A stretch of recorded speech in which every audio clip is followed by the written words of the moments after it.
Yes.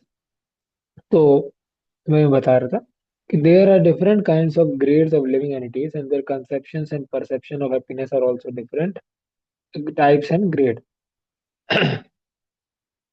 Although one animal may see that other animal is being slaughtered, he will go on right on chewing grass, for he has no knowledge to understand that he may be next. He is thinking that he is happy, but at the next moment he may be slaughtered. तो ये प्रभुपा जी क्या बता रहे हैं कि जैसे जैसे लोगों का कॉन्शियसनेस होता है, जैसे मैंने अभी बताया कि पेड़ का कॉन्शियसनेस लो है, तो इसी हिसाब से उसकी जो हैप्पीनेस और सुख दुख जो है वो उसको फील नहीं होता.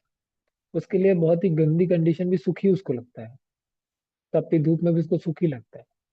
लेकिन इंसान की कॉन्शियसनेस डेवलप्ड है, इसलिए उसको पता है कि ये तपती धूप में खड़ा रहना कोई सुख की बात नहीं है. अगर आपको एक जगह खड़ा रख दे, कितने समय तक खड़े रह पाएंगे? कितना समय तक आपको सुख लगेगा खड़े रहने में? 5 मिनट, 10 मिनट. उसके बाद आपके पैर दर्द देने लगेंगे, आपको लगेगा कि बैठ जाऊं मैं. कैसे बैठ जाऊं? और पेड़ रहते हैं हजारों हजारों साल तक, कई पेड़ तो हजारों हजारों साल तक खड़े रहते हैं. उनको सुख ही लगता है, वो तभी तो खड़े हैं. लेकिन क्या इंसान देखेगा कि हजारों साल तक खड़े रहने का कोई सुख की बात है? कोई सुख मिलता है उसमें? नहीं, असल में कोई सुख नहीं है उसमें. लेकिन पेड़ की कॉन्शियसनेस इतनी कम है कि उसको उसमें सुख लगता है. तो वही प्रभुपा जी बता रहे हैं कि जैसे जैसे लोग होते हैं, जैसे जैसे लिविंग एंटिटीज होते हैं, जैसे जीव होते हैं, वैसे वैसे उनके कंसेप्शन के हिसाब से उनके सुख और दुख भी उतने ही प्रकार के होते हैं. जैसे कि एनिमल है, उसके लिए सुख दुख क्या है? वही चार चीजें: ईटिंग, स्लीपिंग, मेटिंग, डिपेंडिंग. इसके अलावा उसके लिए कोई सुख नहीं है. उसको ये मिल रहा होगा तो उसको कोई भी टेंशन नहीं रहती. उसको लगता है सब बढ़िया है. जैसे कि जब बकरे जब कटते हैं ना, तो क्या करते हैं?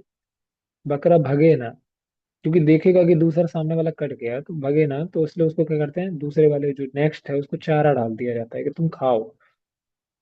और जब आगे वाले को ले जाते हैं कि इसको काट देंगे जब तक, तो वो देखता भी है कि मेरे सामने वाला जो गया वो कट गया. लेकिन क्योंकि उसकी कॉन्शियसनेस इतनी डेवलप नहीं है कि वो क्वेश्चन कर पाए कि अरे भागो इधर से, नहीं तो ये मेरे को भी काट देंगे. उसको कॉन्शियसनेस क्या है? Eating, sleeping, meeting, depending. और उसको चारा डाला हुआ है तो वो खाने में ही मग्न है. उसकी कॉन्शियसनेस इतनी डेवलप्ड ही नहीं है कि वो उधर से भागने का सोचे भी कि अब मेरा नंबर ही नेक्स्ट है. नहीं, ऐसा इतना नहीं है उसका कॉन्शियसनेस. उसके लिए सुख क्या है? खाना. भले ही बाद में उसके लिए मरना पड़ जाए. लेकिन इंसान अगर वही हो, कोई इंसान को आप बोलो कि चलो ये लो थाली खाओ उसको, और आपके आगे वाला जो लाइन में लगा है उसको ले जाके उसका गला काट दिया जाए, और तो क्या वो इंसान खाता ही रहेगा देख के भी उसको? कभी नहीं. वो तो भागेगा कि अब मेरा नंबर ही नेक्स्ट है, क्योंकि उसकी कॉन्शियसनेस डेवलप्ड है. तो कॉन्शियसनेस के हिसाब से ही सुख और दुख जो है वो रहते हैं.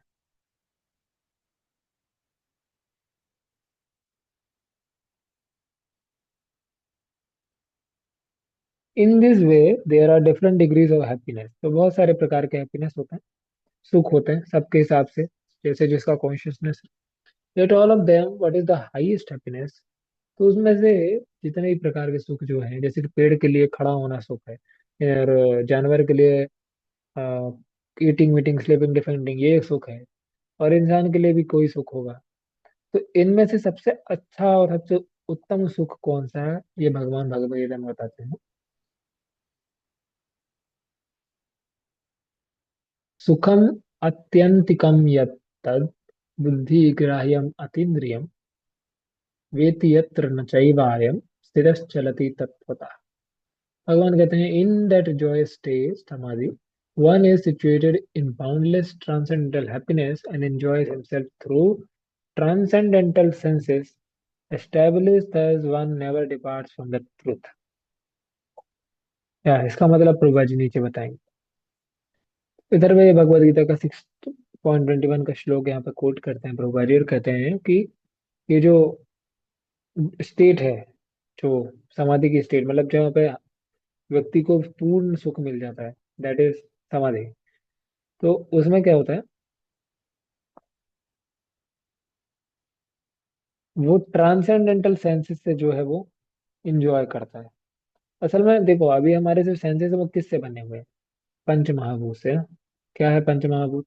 फायर मतलब अग्नि, वायु, जल, आकाश और पृथ्वी. इन 5 चीजों से हमारे सेंस बने हुए हैं। हमारी आंख बनी हुई है, हमारे कान नाक सभी इन्हीं 5 से बने हैं। इनसे हम मटेरियल जो सुख है वही हम ले सकते हैं। इनसे स्पिरिचुअल सुख नहीं ले सकते हैं, क्योंकि हम अभी मटेरियल सेंसेस हैं, मटेरियल चीजों में लगे हुए हैं। इनको हम स्पिरिचुअल बनाएंगे तो हम स्पिरिचुअल ले सकते हैं। कल मैंने क्या बताया था, हमने पढ़ा था कि हम कुछ भी चीज के लिए क्यों हमेशा बार बार कोशिश करते रहते हैं, हमको क्यों संतुष्टि नहीं मिलता। कल हमने ये चीज डिस्कस किया था। उसका पॉइंट ये था कि वी आर इटर्नल। हम सोल जो है, आत्मा जो है वो नित्य है और स्पिरिचुअल है। और इस दुनिया में सारी चीजें अनित्य है, मतलब टेम्पररी हैं और मटेरियल है। तो अगर आप स्पिरिचुअल आत्मा को मटेरियल चीजें दोगे, इटर्नल आत्मा को टेम्पररी चीजें दोगे, तो कभी सेटिस्फाई नहीं होगा। जैसे कि मछली को पानी से ही सेटिस्फेक्शन मिलेगा, अगर आप उसको कुछ और दोगे पानी के बाहर तो वो कभी सुख नहीं होगी। वैसे ही सोल भी मटेरियल चीजों से कभी सुखी नहीं हो सकती। इसीलिए हम बार बार जो है किसी ना किसी चीज के पीछे पड़े ही रहते हैं, हमेशा कभी सेटिस्फेक्शन नहीं होता। तो जब हम स्पिरिचुअल सेंसेस के यूज करके स्पिरिचुअल सुख को लेंगे, देन हमारी स्पिरिचुअल आत्मा जो है वो, जो स्पिरिचुअल आत्मा, वो सुखी हो सकती है। अभी आत्मा को क्यों सुखी करना है ये हम अभी आगे पढ़ेंगे, जो कि आज का मेन टॉपिक है। आपको उसके लिए वेट करना पड़ेगा थोड़ा। अभी इस पैराग्राफ में वो चीज आएगी, क्यों आत्मा को सुखी क्यों करना है, शरीर को क्यों ना सुखी करे। तो आप इसको पढ़ें पहले। बुद्धि means intelligence. One has to be intelligent if he wants to enjoy. Intelligent होना पड़ेगा एंजॉयमेंट के लिए। आप किसी भी चीज को एंजॉय नहीं कर सकते। जैसे कि एक पिग है, उसके लिए क्या सुख है? उसके लिए तो स्टूल, यूरिन, गंदगी, यही सुख है उसके लिए। उसके लिए आपको रसगुल्ला रख दो, पनीर की सब्जी रख दो, गरम गरम पूरी रख दो, खाएगा क्या? नहीं खाएगा। वो क्या खाएगा? वो तो वही खाएगा, स्टूल, यूरिन, मलमूत्र, यही खाता है वो। उसके लिए वही सुख है। तो क्या वो सच में सुखी है क्या? तो स्टूल खाना क्या है, बहुत ही सुख की बात है? नहीं है सुख की बात। लेकिन वो इतना इंटेलिजेंट ही नहीं है कि वो डिफरेंशिएट कर पाए कि रसगुल्ला और स्टूल में क्या अच्छा है। वो उसके पास इतना इंटेलिजेंट ही नहीं। उसको लगता है कि वो एंजॉय कर रहा है, लेकिन असल में वो डम्ब है, वो एंजॉय नहीं कर रहा है। उसको बस ऐसा लग रहा है कि वो एंजॉय कर रहा है, क्योंकि उसके पास इंटेलिजेंट नहीं। एंजॉय करने के लिए इंटेलिजेंस की बहुत जरूरत है, बुद्धि होना चाहिए। Animals do not have really developed intelligence. Animals के पास नहीं होता intelligence, and so can not enjoy life as a human being can.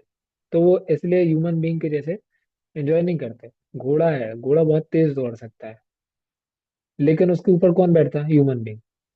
अभी ह्यूमन बीइंग भी घोड़ा के बराबर ही स्पीड में चलता है, लेकिन वो उसको दौड़ना नहीं पड़ता। दौड़ता घोड़ा ही है। और वो ह्यूमन बीइंग जो है उसके ऊपर बैठा, वो उसी स्पीड पे चलता है, लेकिन बिना दौड़े, घोड़े के ऊपर बैठ के। तो एनिमल्स के पास जो है इंटेलिजेंस नहीं होता इतना, और ह्यूमंस के पास इंटेलिजेंस है। तो इसलिए ह्यूमंस का जो एंजॉयमेंट का जो क्वालिटी है वो एनिमल से अच्छा है। The hands, the nose, the eyes, and other sense organs, and all the bodily parts may be present on a dead man, but he cannot enjoy. Why not? The enjoying energy, the spiritual spark has left, and therefore the body has no power. अब वही point पर आ रहे हैं कि क्यों soul को हमको सुखी करना। क्योंकि एक्चुअली में जो एंजॉय करता है वो बॉडी एंजॉय नहीं करती। एक्चुअली में तो आत्मा एंजॉय करता है। जैसे कि अगर कोई डेड बॉडी है, डेड बॉडी है, उसके सामने आप अगर अच्छा अच्छा अगरबत्ती या इत्र आप उसको सुंघाओ, और अच्छा अच्छा खाना बना के सामने रख दो, या अच्छा अच्छा दृश्य उसके सामने लगा दो, या अच्छा अच्छा मुलायम गद्दे पे उसको लेटा दो, और है ना अच्छा अच्छा गाना उसको सुनाओ, तो क्या वो एंजॉय कर पाएगा? कोई डेड बॉडी कोई ये सब देंगे तो एंजॉय कर पाएगा? कभी एंजॉय नहीं कर पाएगा। क्यों नहीं कर पाएगा? सारी चीजें तो दे रहे हैं, उसके पास आंख कान नाक भी है, तो फिर क्यों नहीं एंजॉय कर सकता? मतलब बॉडी में तो आंख भी होती है, बॉडी में नाक भी होती है, मरी हुई बॉडी भी हो तो भी उसमें होती है, सेंस है उसके पास, और बाहर सारी चीजें भी हैं, पूरी व्यवस्था है। तो एंजॉय क्यों नहीं करती डेड बॉडी? क्या अंतर क्या हो जाता है कि एक बॉडी एंजॉय करती है और एक बॉडी एंजॉय नहीं करती? वो अंतर ये है कि जो स्पिरिचुअल स्पार्क, जो आत्मा है, वो डेड बॉडी में नहीं होता, जो कि लिविंग बॉडी में होता है।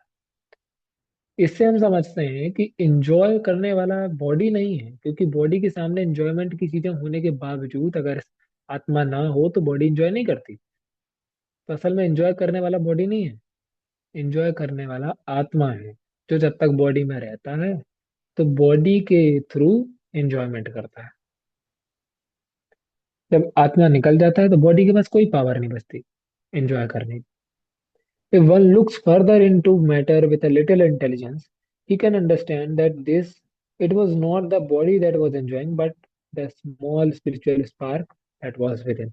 तो अगर कोई अच्छे से देखे तो उसको समझ में आएगा कि बॉडी एंजॉय नहीं करती है, इट इज जो आत्मा है जो शरीर के अंदर, वो एंजॉय करता है, उसकी इच्छा होती है एंजॉय करने की। Although one may think that he is enjoying the bodily sense organ, the real enjoyer that is spiritual spark.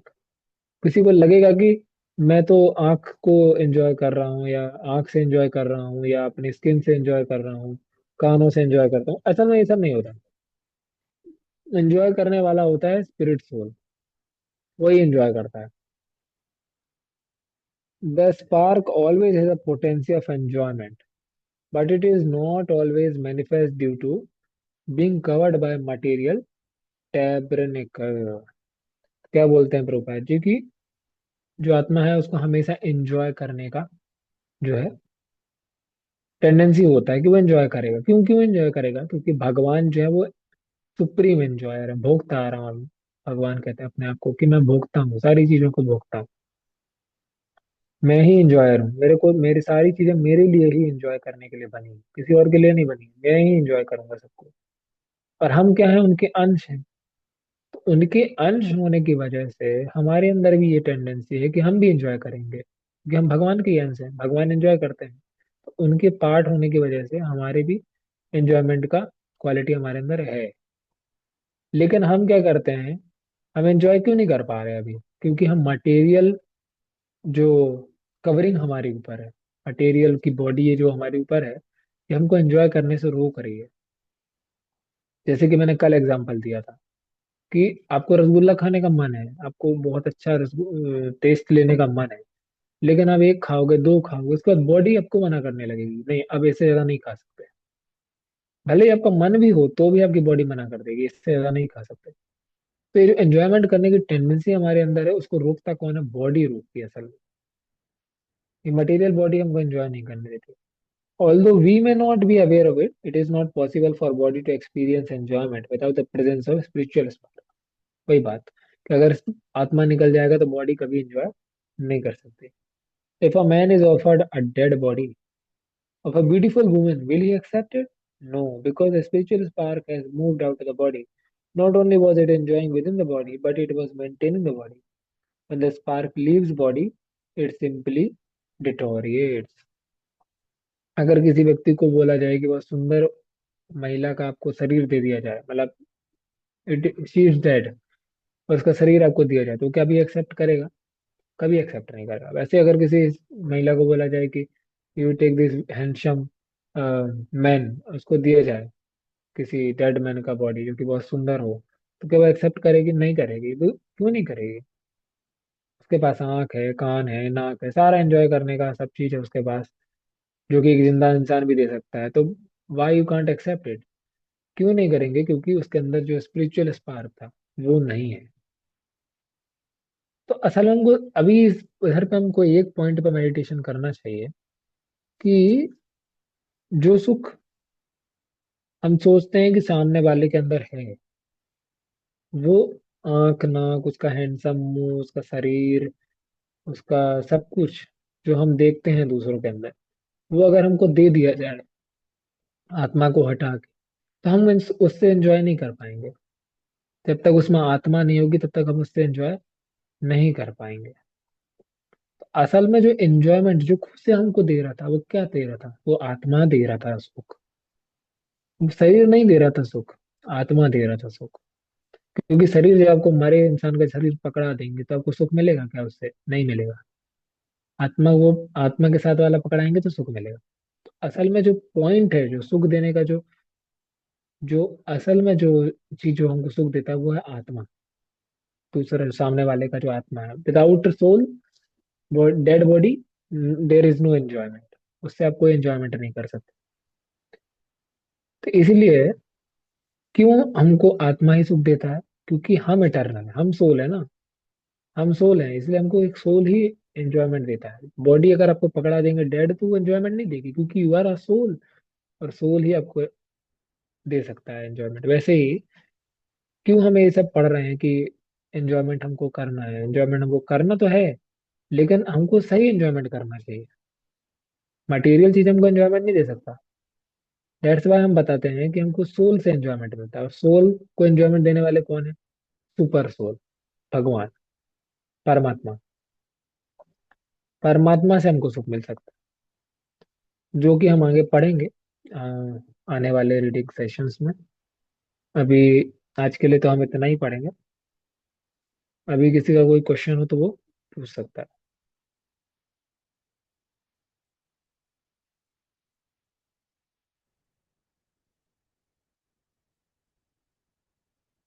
कोई क्वेश्चन हो तो आप लिख भी सकते हैं, और माइक से बोल के पूछ भी सकते हैं।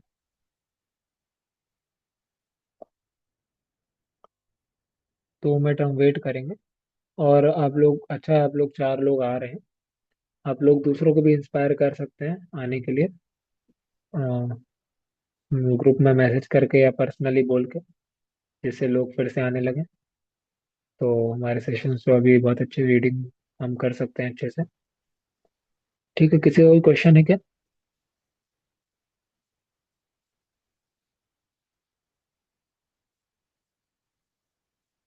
Okay, no questions. तो ठीक है, हम आज यहीं पर एंड करेंगे। आप सभी का बहुत धन्यवाद जुड़ने के लिए। और ओके, या, thank you for joining. Hare Krishna. Hare Krishna.